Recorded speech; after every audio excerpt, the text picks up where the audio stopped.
This is not fiction. This is not prophecy. This is not a movie trailer. This is reality. And reality, my brothers and sisters in humanity, has turned into a nightmare. On towers, silencing the voices of a people before they could even cry for help. And within a few hours, Iran's heart was bleeding. Over 224 people dead, more than 1,200 wounded. Entire apartment blocks flattened.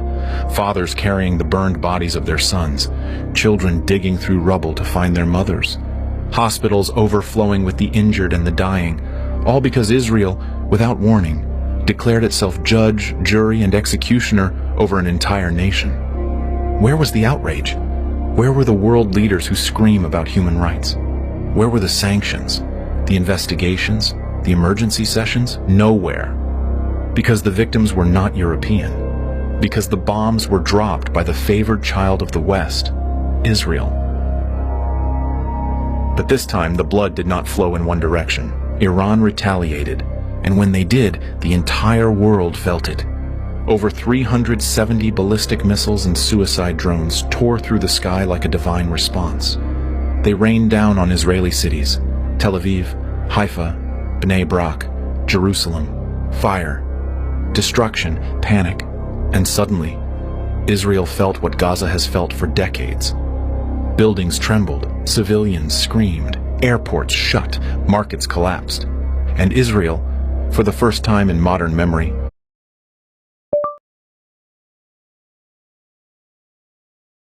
this is not fiction. This is not prophecy. This is not a movie trailer. This is reality.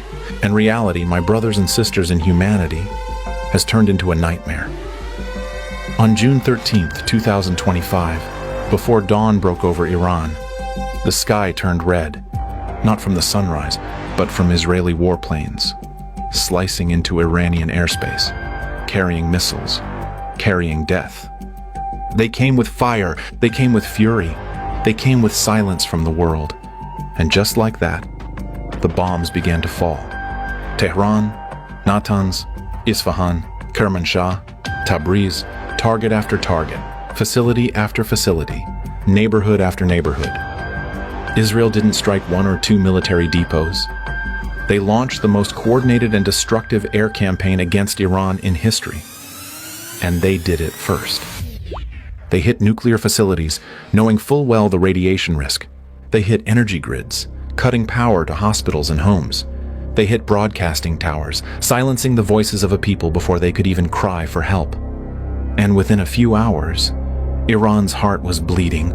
Over 224 people dead, more than 1,200 wounded. Entire apartment blocks flattened.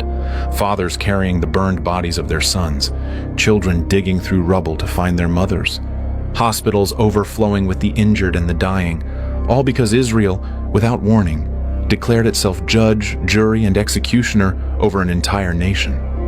Where was the outrage? Where were the world leaders who scream about human rights? Where were the sanctions, the investigations, the emergency sessions? Nowhere. Because the victims were not European. Because the bombs were dropped by the favored child of the West, Israel.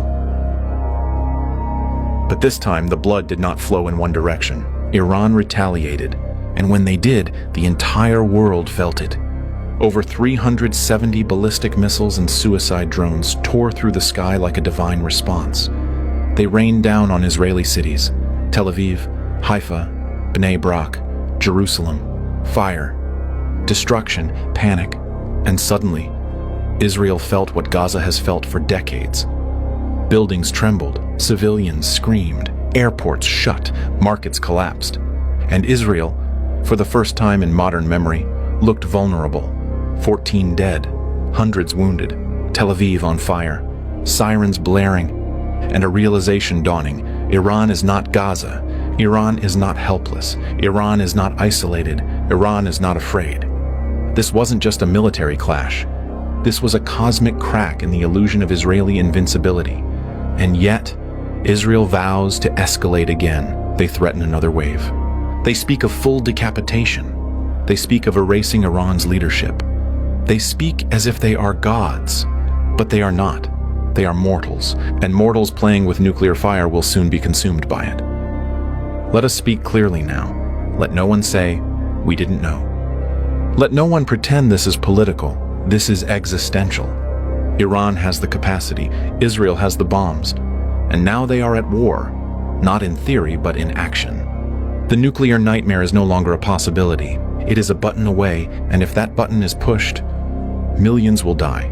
The skies will darken for months.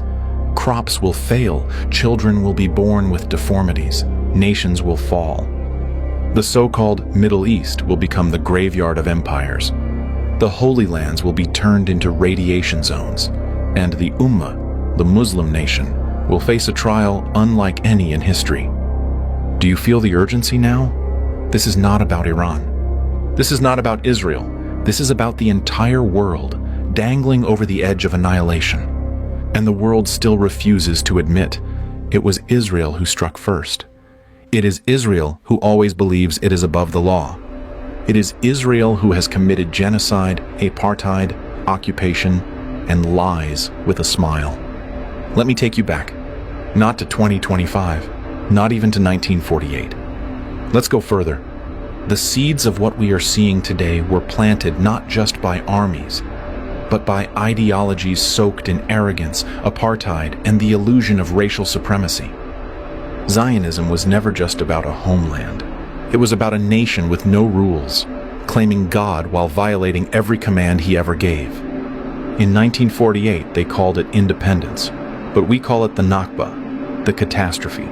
Over 750,000 Palestinians were ethnically cleansed, villages erased, pregnant women shot, babies buried under rubble, elderly burned alive in mosques. And the world, the civilized, democratic, freedom-loving world, looked the other way.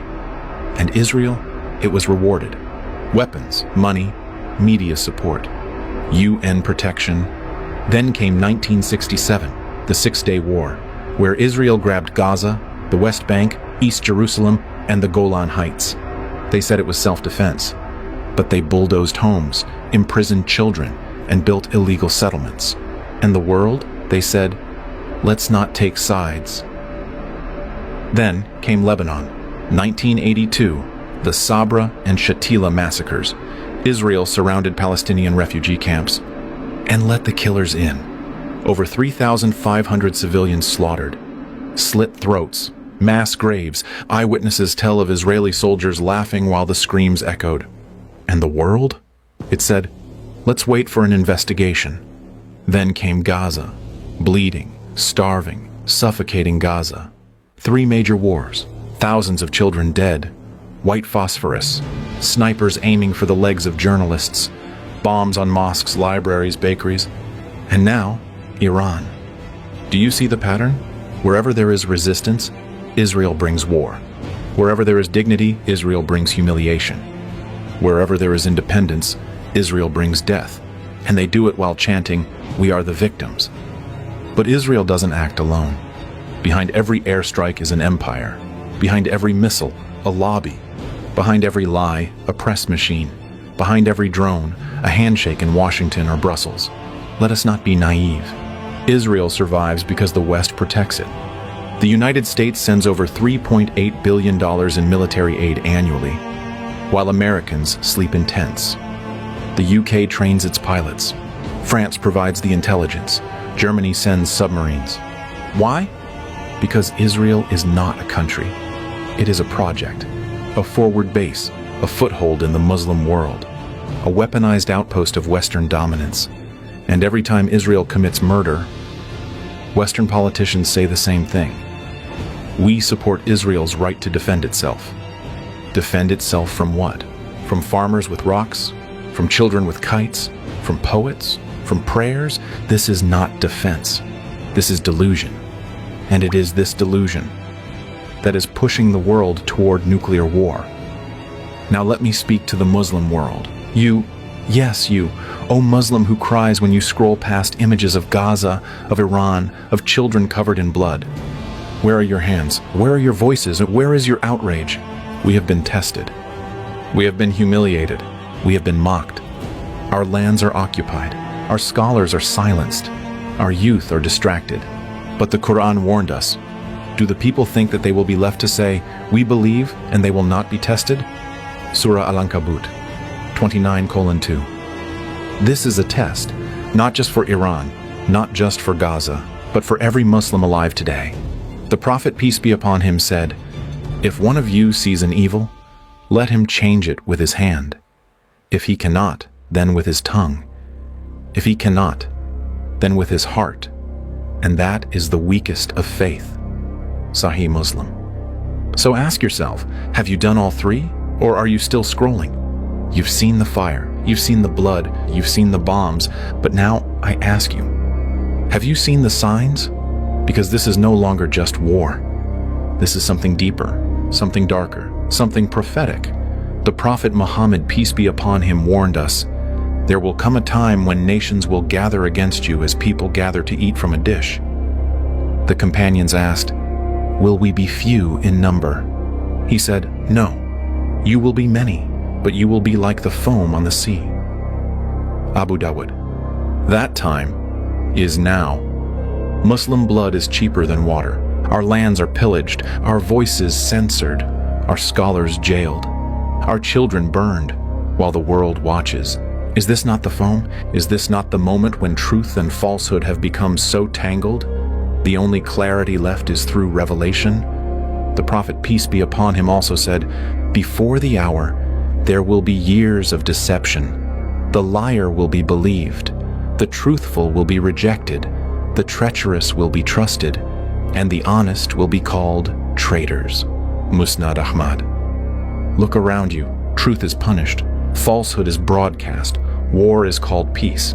Mass murder is called self-defense. Do you think this will end peacefully?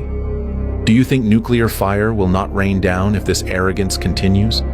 Do you think Allah is blind to the screams of the oppressed?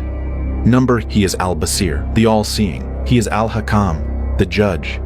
And he is As-Sabur, the patient, until the moment he is not. O world, this is your final warning. Turn back before it's too late. Turn back from the lies. Turn back from the games. Turn back from the path of Pharaoh, who drowned when he thought himself divine, because when you cross the red line, Allah sends no letter. He sends no ambassador. He sends only his decree. And that decree is unstoppable. So whether you are Muslim, Christian, Jew, atheist, agnostic, this moment belongs to you. What side of history will you stand on? O Allah, the bombs fall and the heavens shake. The tears of the oppressed rise like smoke. The children cry and their cries echo in the throne of the Most High. O Allah, enough blood, enough humiliation, enough silence. We call upon you, Ya Jabbar, break the backs of the tyrants. We call upon you, Ya Adil, establish justice upon the earth. We call upon you, Ya Rahman, have mercy on our mothers, our children, our elders, our martyrs. O Allah, if this is a trial, then strengthen us through it. If this is a punishment, then purify us by it. If this is the beginning of the end, then make us among the guided ones.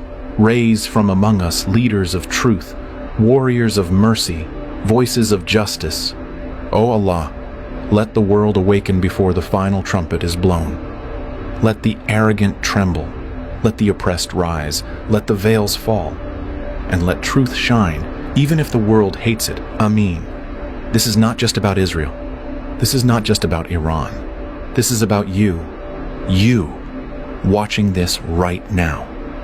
You, hearing this voice in your ears. You, alive in this moment of history. The test is now. The hour is near. The souls are trembling. Choose your side, and never, ever be silent again.